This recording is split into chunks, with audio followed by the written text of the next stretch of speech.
के साथ नहीं खड़े रहेंगे तो आने वाले इस वक्त में हमारे को कोई नहीं पूछेगी, हमारी पीढ़ी हमारे को धिकारेगी कि उस दिन हमारे समाज की बेटी रो रही थी और हम रुलाने वाले लोगों के साथ जाकर के खड़े हो गए। तब हमारे को हमारी आने वाली पीढ़ी ने भारतमाला जाम की और उसके ऊपर 200 जाट समाज के 200 बच्चों के ऊपर एफआईआर दर्ज की हुई, उसमें मैं भी एक हूं। और हनुमान बेनीवाल जी से हमने सिफारिश करके हमारे नाम भी हटवा दिए थे।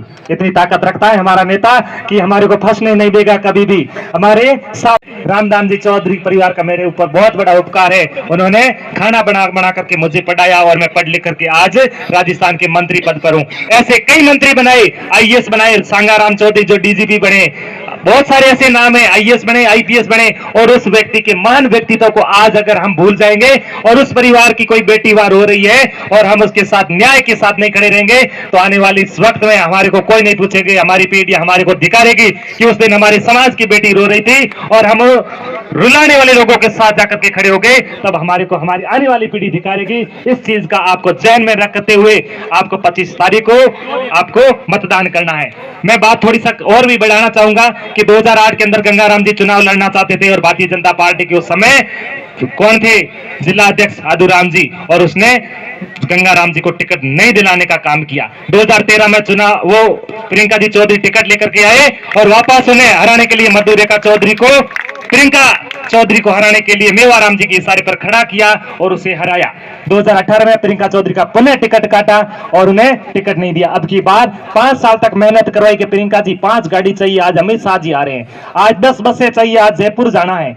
आज 2 लाख चाहिए, वो पार्टी फंड में देना है। 5 साल तक इस प्रकार हमारी बहन इस बेटी को लूटा और अंत में जाकर के कहा कि आपके तो सतपाल मलिक के वहां से बजट आया, फलाना फलाना, ऐसी गोल मटोल बात घुमा करके हमारे ऐसे आरोप लगा कि उस बेटी को टिकट नहीं दिया। आपके जेल में दर्द है कि नहीं है इस बात का? बदला लेने के लिए तैयार हो कि नहीं हो? पक्का?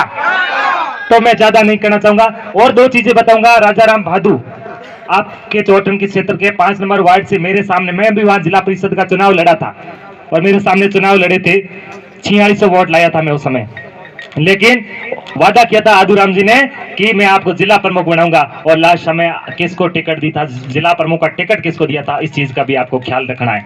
फिर बात करूं बाड़मेर ग्रामीण प्रधान की और बाड़मेर शहर के प्रधान के लिए भारतीय जनता पार्टी के 8 कैंडिडेट जीते हुए थे, लेकिन उन दोनों को निर्विरोध वहां से प्रधान बना दिया। मेवाराम के कहने पर फॉर्म तक नहीं भरा। मैं खुला और स्पष्ट कह रहा हूं कि आदूराम मेघवाल है वो मेवाराम जी का एजेंट है और उसके इशारों पर काम करता है।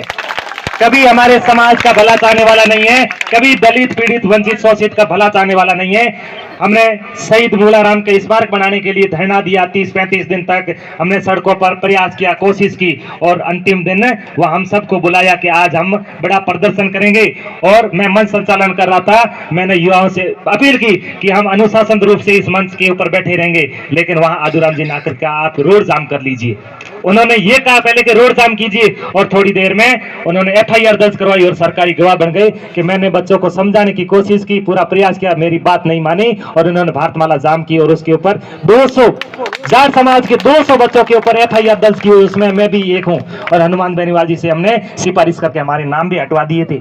इतनी ताकत रखता है हमारा नेता कि हमारे को फंसने नहीं देगा कभी भी, हमारे साथ हमेशा खड़ा रहता है। आदूराम जी को कह रहा हूं, जो आपको करना वो कर लीजिए। हमारे नेता में इतनी शक्ति है कि वो हमारे लिए सब कुछ कर सकता है। आपको इन सभी चीजों को, इस भ्रष्टाचार से मुक्ति दिलाने के लिए और इन चीजों को ध्यान में रखते हुए बड़े बुजुर्गों से और युवा तरुणाई से, बड़े बुजुर्गों से आग्रह करना चाहूंगा कि युवा तरुणाई तो पूर्ण मन बना चुका है, लेकिन आप लोग आशीर्वाद दे दोगे तो हमें जीतने से कोई रोक नहीं सकता है।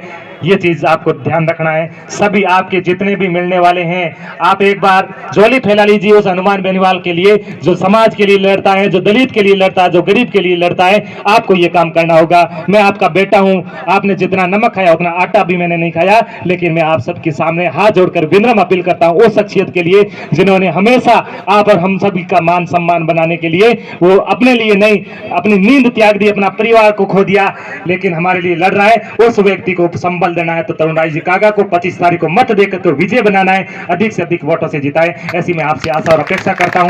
समय बहुत ज्यादा हो चुका, आगे बहुत बैठ के अब मैं त्वरित रूप से आग्रह करना चाहूंगा श्रीमान तरुणराज जी कागा साहब हमारे प्रत्याशी की वो आप अपनी बात रखें।